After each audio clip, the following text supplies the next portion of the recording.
তখন থেকে মহারাজ কি লিখছেন খাতায়? মনে হচ্ছে সকাল থেকে চিন্তা ওনার মাথায়। একজন মানুষ মনোযোগ দিয়ে কাজ করছেন আর তোমরা ক্রমাগত বকে চলেছো। না, আসলে মহারাজ কি কারণে চিন্তিত সেটা জানতে না পারলে আমাদেরও চিন্তা হয় বই কি। হুম, অর্থ বুঝলে, অর্থ। রাজকোষের অবস্থা খুবই খারাপ, আর সামনেই তো শিবরাত্রি পুজো। কিভাবে যে কি হবে কিছুই বুঝতে পারছি না। মহারাজ, এরকম হলে এবারে কিভাবে পুজো হবে? শিবরাত্রির পুজোয় তো অনেক খরচ। এত লোকজন আসেন, তাদের জন্য ভোগের প্রসাদের ব্যবস্থা করা তো মুখের কথা নয়। এবার তোমাদের সবাইকে দায়িত্ব নিতে হবে। আমরা সবাই। কি দায়িত্ব মহারাজ? আমি গতকাল তোমাদের রানীমার সাথে এই ব্যাপারে কথা বলেছি। রানীমা কি বললেন মহারাজ? দেখো, তোমরা সব সভাসদেরা যদি মুক্ত হস্তে দান করো আর রাজকোষ থেকেও যতটা সম্ভব অর্থ সাহায্য দিয়ে এবারে পুজো এবং ভোগের আয়োজন তাহলে সুসম্পন্ন করা যাবে। দানের চেয়ে বড় পুণ্যকর্ম আর কি আছে? যে সভাসদ সবচেয়ে বেশি দান করবে তাকে পরে কিছু অর্থ সাম্মানিক হিসেবে দেওয়া হবে। আচ্ছা মহারাজ। তাহলে আজ রাজসভার আলোচনা এইটুকুই রইল, বাকি কথা পরে হবে। বলি গিন্নি, আমি খুব সমস্যার মধ্যে আছি বুঝলে। হ্যাঁ, তোমার তো অর্থের টান ধরলেই আমার কথা মনে পড়ে গো। কি করে বুঝলে? বাবা, বুঝবো না? এতদিন ধরে তোমার সাথে সংসার করছি, তাও বুঝবো না? আমি কি আজকাল আর তোমার কাছে চাই বলো? আমার মা আমার নাম রেখেছিল পার্বতী, আর বলেছিল দেখিস তুই ভগবান শিবের মতন বর পাবি। তোমাকে পেয়েছি, কিন্তু সাথে পেয়েছি অভাব। হ্যাঁ, সে যতই অভাব হোক, মন্ত্রী মশাইয়ের মতো স্বভাব তো নষ্ট করিনি গিন্নি। সেই জন্যেই তো তোমার সংসারে পড়ে আছি গো, নইলে কবে এই চাল চুলোহীন সংসার ছেড়ে চলে যেতুম। হ্যাঁ, বলছি শোনো না, এই কিছু মোহরের খুব দরকার। এবার মন্দিরে শিবরাত্রির পুজো হবে, কিন্তু মহারাজ তেমন খরচ করতে পারবেন না। তাই কি? তাই আমাদের সব সভাসদদের বলেছেন দান করবার জন্য। এই দেখো, আমার যা গয়নাগাটি ছিল সবই তো বন্ধক রাখা আছে, নইলে বলতাম। আরে বাবা, সে তো জানি, কিন্তু আর কোনো উপায় নেই। কি বলি বলো তো? দেখি কি করা যায়। আরে বাবা রে বাবা, এত চিন্তা ভাবনা না করে বাবা মহাদেবের ওপর ভরসা রাখো গো, উনি কোনো একটা পথ দেখাবেন। দেখো, দেখা যাক গিন্নি, উনি এখন আমার আশা ভরসা।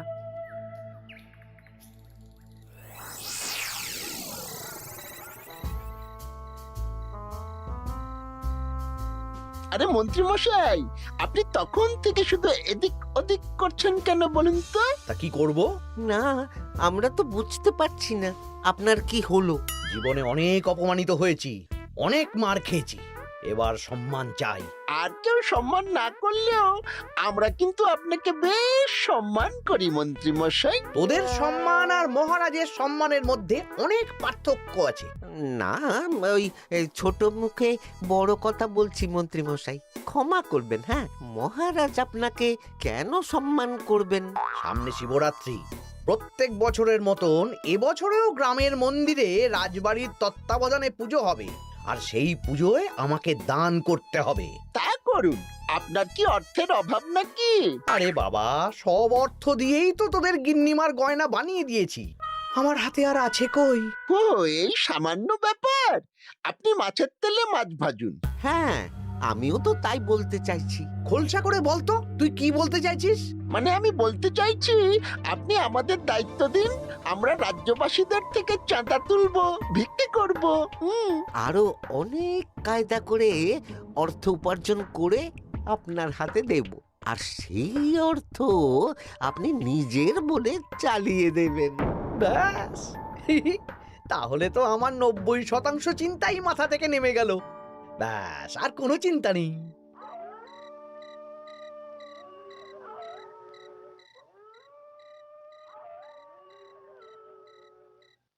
কি গো, এত রাত হয়ে গেল, এখনো ঘুমোচ্ছ না কেন বলো তো? হ্যাঁ, খুব চিন্তা হচ্ছে গো গিন্নি। এখনো বুঝে উঠতে পারিনি যে কি করে দান করব। শুধু অর্থদানই কি দান নাকি গো? শিব ঠাকুর তো আমাদের প্রত্যেকের মধ্যেই রয়েছেন গো। হ্যাঁ, তা তো তিনি আছেন। তুমি বরং ভক্তদের সহযোগিতা করো। পুজোর দিন ভক্তরা দূর থেকে যাতে মন্দিরে আসতে পারে সেই ব্যবস্থা করো। মন্দির প্রাঙ্গণ পরিষ্কার পরিচ্ছন্ন রাখো। হ্যাঁ, ঠিক বলেছো গিন্নি, এটা তুমি ঠিক বলেছো।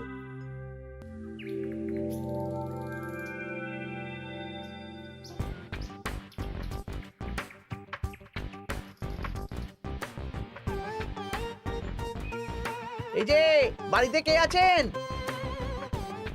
মন্ত্রী মশাই বলুন। হ্যাঁ, তা প্রত্যেক বছরের মতন এই বছরেও তো শিবরাত্রি উপলক্ষে মন্দিরে পুজো হচ্ছে, জানেন তো? হ্যাঁ, সে তো জানি, কিন্তু আমার গিন্নির পায়ে এত ব্যথা যে এবারে আর জল ঢালতে যেতে পারবে বলে তো মনে হয় না। তাতে কি, আপনি দান করুন, বাবা দূর থেকে আশীর্বাদ দিয়ে দেবেন। দান? তা কিসের দান? এত ধুমধাম করে পুজো হবে, তার দান। এ কি, এতদিন ধরে মন্দিরে তো দান দেওয়ার কোনো ব্যাপার ছিল না। এবার আছে। দান করা সবচেয়ে বড় ধর্ম।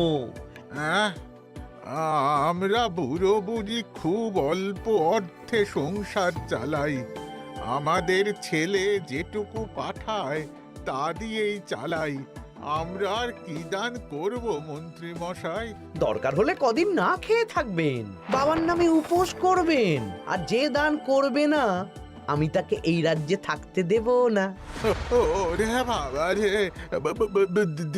দিচ্ছি দিচ্ছি দিচ্ছি। আর শুনুন, এই দানের ব্যাপারটা যেন পাঁচ কান না হয়, নইলে কিন্তু। ওরে বাবা, না না না, ঠিক আছে ঠিক আছে। আজকে সারাদিনে ভালোই রোজগার হয়েছে, কি বলিস বটা? হ্যাঁ, কালকে আবার সারাদিন চাঁদা তোলা হবে। চাঁদা নয়, বল চাঁদার নামে দান তুলছি। হ্যাঁ, আর যা ভয় দেখাচ্ছি, কেউ ভয় মুখ খুলবে না। সেই তো চাই। এরকম চলতে থাকলেই আমাকে সেরার সেরা দানি হওয়া থেকে কেউ আটকাতে পারবে না। এই তুমি এই ভর দুপুরে বস্তা কাঁধে নিয়ে কোথায় যাচ্ছ গো? একটু জঙ্গলের দিকে যাচ্ছে গিন্নি, শুকনো কাঠ নিয়ে আসি। পুজোর দিন তো ভোগের রান্না করতে জ্বালানি লাগবে, দেখি শুকনো কাঠ নিয়ে রাজবাড়িতে দিয়ে আসবো। বেশ বেশ বেশ, যাও। হে দেবাদিদেব মহাদেব, তুমি একটু দেখো বাবা।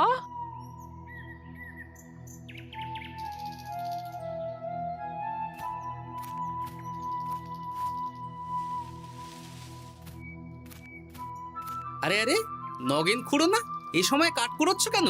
কি আর করব গোপাল, কাঠ কুড়িয়ে নিয়ে যাচ্ছি, এবার এগুলো হাটে বেচবো। সে কি গো, তোমার ছেলে তো শহরে চাকরি করে বলেছিলে, এ মাসে সে অর্থ পাঠায়নি? সে তো পাঠিয়েছিল বাবা, কিন্তু আর ভাগ্যের পরিহাস, কি বলবো বলো। কি হয়েছে, কোনো সমস্যা নাকি? না না না, সমস্যার কথা জানানো যাবে না, জানালেই আমাদের বিপদ। আরে কি হলো, চুপ কেন? কি গো খুড়ো, কিছু বলো। কাউকে বলবে না তো বাবা? না না, বলো না, আমি কাউকে বলবো না, আমাকে বিশ্বাস করতে পারো। আসলে আজকে সকালে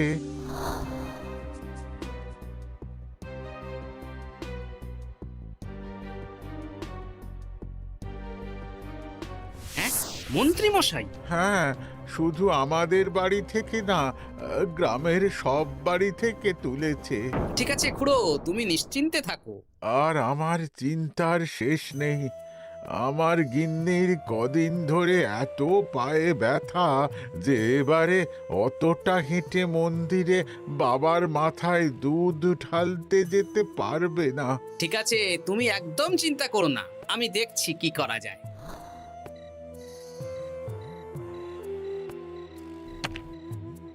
প্রহরী, এটা ভাড়ার ঘরে রেখে দিয়ে এসো। বলো গোপাল দিয়েছে, ভোগ রান্নার সময় জ্বালানি লাগবে তো, তাই এই কাঠ দিয়ে গেলাম। আচ্ছা গোপাল দাদা।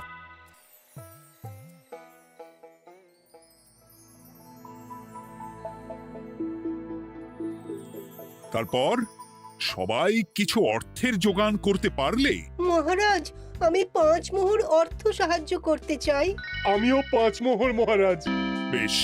গোপাল, মহারাজ, এখন আমার হাত একদম খালি, তাই আমি অন্যভাবে সহযোগিতা করার চেষ্টা করছি। কিরকম? এই তো গতকাল আমি 1 বস্তা কাঠ দিয়ে গিয়েছি, আজকে আরো দেব। তারপর আগামীকাল মন্দির চত্বর পরিষ্কার করব, আগাছা পরিষ্কার করব, পুজোর দিন ভিড় সামলাবো, যারা দূর থেকে আসবে তাদের একটা গরুর গাড়ি করে নিয়ে আসবো। আচ্ছা, বেশ বেশ, কর। মন্ত্রী, মহারাজ এই নিন, এতে 200 মোহর আছে। আমি আরো দান করব, আপনি কোনো চিন্তা করবেন না মহারাজ। বাহ বাহ বাহ বাহ বাহ, এ তো বিশাল ব্যাপার। আমি জীবনে অনেক পাপ করেছি, তাই এখন দান করে একটু যদি পুণ্য লাভ হয় সেটাই আশা। বেশ বেশ, পণ্ডিত, তুমি আর রাজবৈদ্য তাহলে পুজোর দশকর্মা দ্রব্যাদি কেনাকাটা শুরু করো। এখন ধারে নিয়ে আসবে, পুজোর পরে সব শোধ করে দেওয়া হবে। আচ্ছা মহারাজ, ঠিক আছে। তাহলে আজকে আমি আর পণ্ডিত মশাই দুজনে বাজারের দিকে যাব আর সব দশকর্মার দ্রব্যাদি কিনে নিয়ে আসব। হ্যাঁ হ্যাঁ, তাই কর।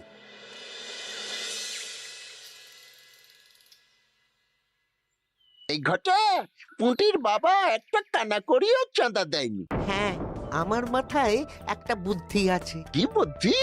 দেখ, ওদের বাড়ির বাইরে একটা শাড়ি ঝুলছে। শাড়িটা দেখে খুব একটা ওই পুরানো মনে হচ্ছে না। ওটা হাত সাফাই করে বাজারে বেচে যা অর্থ পাবো সেটাই মন্ত্রী মশাইকে দেব, তাই তো? একদম তাই।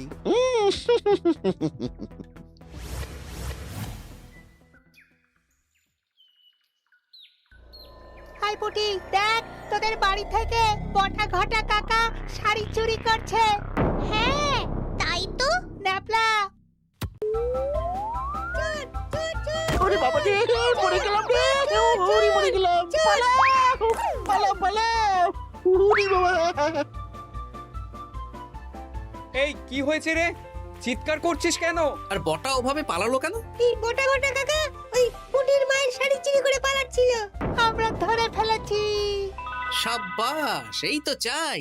তার মানে মন্ত্রী মশাই এখন দান করার জন্য চুরিও করাচ্ছে। বাহ! কি ভাবছো গোপাল দাদা? না, কিছু না। আচ্ছা পুটির বাবা, তোমাদের বাড়ি মন্ত্রী মশাই চাঁদা তুলতে আসেননি? এসেছিলেন তো, কিন্তু আমি বলে দিয়েছি আমি পারবো না। নিজেদের বীজ ধান কেনার অর্থ নেই, চাঁদা দেবো কি করে? আচ্ছা, এই ব্যাপার, এবার বুঝতে পেরেছি। অনেক ভয় দেখালেন, চমকালেন, কিন্তু কিচ্ছু দিইনি। তাই বটা ঘটা চুরি করতে এসেছিল, বুঝেছি।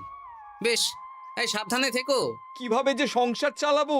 শোনো পুটির বাবা, তুমি এক কাজ করো। বলো। জঙ্গলে অনেক ধুত্র গাছ, আকন্দ গাছ আছে। তুমি পুজোর দিন সকাল থেকে মন্দিরের কাছে একটা ফুল মালা বেলপাতার দোকান দাও। এটা ভালো বুদ্ধি দিয়েছো।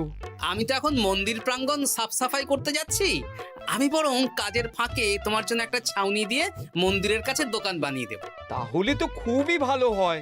এই পুটি, তোরাও আমার সাথে চল, হাতে হাতে সাহায্য করবি। চল চল চল। চলো গোপাল দাদু।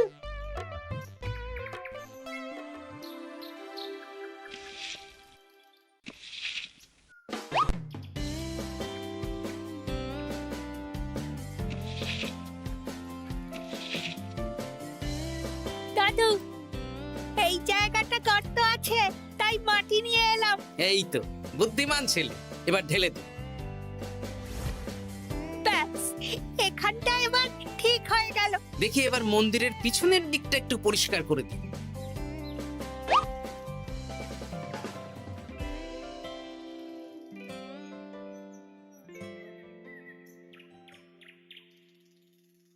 জয় মহাদেব। কি কিসের আওয়াজ হলো? হ্যাঁ দাদু, কিরকম একটা টং করে আওয়াজ হলো। দেখি তো।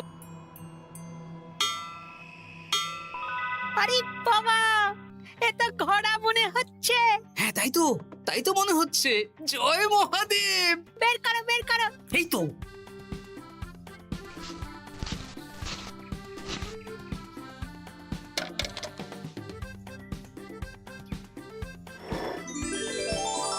ও দাদু, এ তো সোনার মোহর। জয় মহাদেব, তুমি সত্যি আছো প্রভু, তুমি সত্যি আছো। একই দাদু, তুমি কাঁদছো কেন? সবই মহাদেবের কৃপা। মহারাজ বলেছিলেন দান করতে, মহাদেব নিজেই নিজের পুজোর ব্যবস্থা করে নিলেন রে। হ্যাঁ, তাই তো দেখছি দাদু। তবে শোন, এই কথাটা কাউকে বলিস না। আচ্ছা গোপাল দাদু, আমরা কাউকে বলবো না। হ্যাঁ।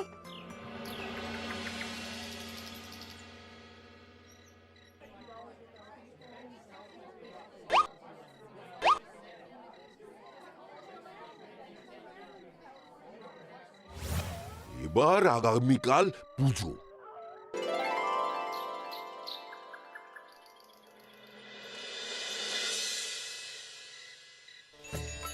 জয় শিব শম্ভু, হর হর মহাদেব।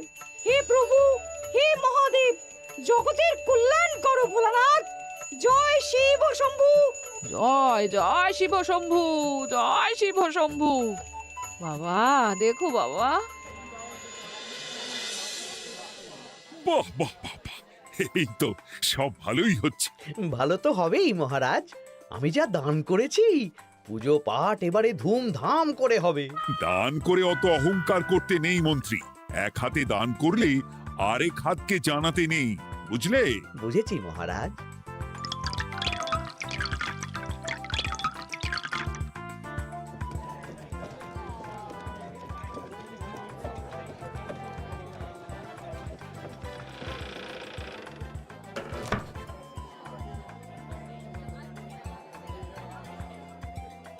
আসুন খুড়িমা, আপনি আসুন।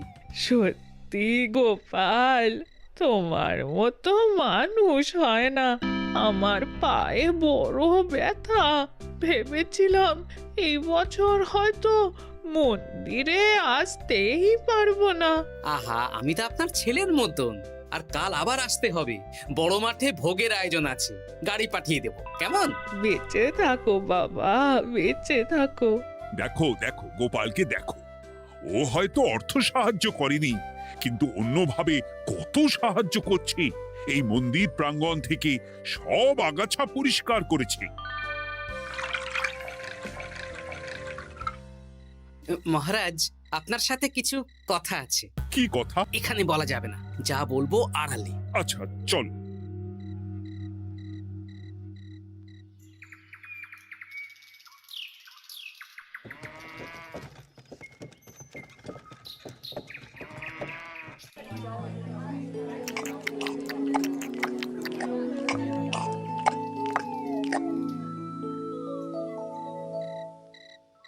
আজ সান্ধ্য সভায় সবাইকে আমি ডাকলাম, তার একটাই কারণ। কি কারণ মহারাজ? কি বলবেন আজ?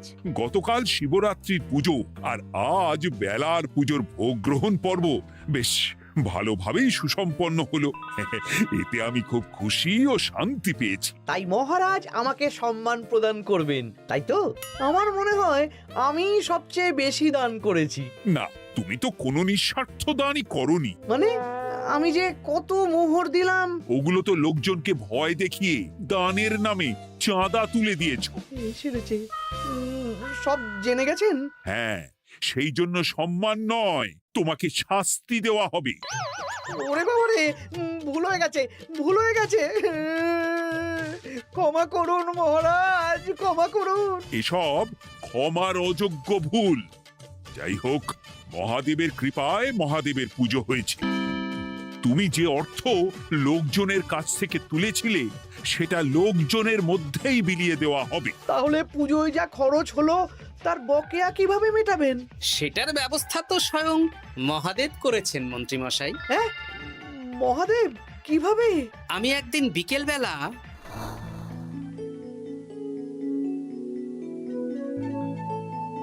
ওরে বাবা, এক ঘোড়া সোনার মোহর। হ্যাঁ, এক ঘোড়া সব মহারাজকে দিয়ে দিয়েছি। আর এই দান সংক্রান্ত যে অর্থ সাম্মানিকের কথা বলেছিলাম, তা পাবে গোপাল। ধন্যবাদ মহারাজ। তবে মন্ত্রী মশাই যে অর্থ লোকজনের কাছ থেকে বলপূর্বক তুলেছেন, সেটা দিয়ে গরিব চাষি ভাইদের বীজ কেনার অর্থ দান করা হবে। আর মহাদেবের কৃপায় যে এক খড়া মোহর পাওয়া গেছে, তা দিয়ে বকেয়া মেটানো হবে। সাবাস গোপাল, সাবাস। এই না হলে আমার গোপাল। সাধু সাধু। আর মন্ত্রী মশাইকে কি করা হবে? ওকে কাল শাস্তি দেওয়া হবে।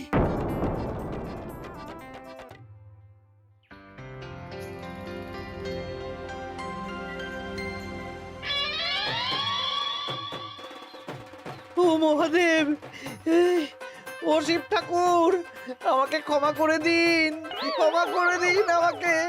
ওসব না বলে একবার কান ধরে উঠবস করুন আর একবার করে বলুন জয় মহাদেবের জয়। জয় মহাদেবের জয়, জয় মহাদেবের জয়, জয় মহাদেবের জয়। সবই মহাদেবের দান।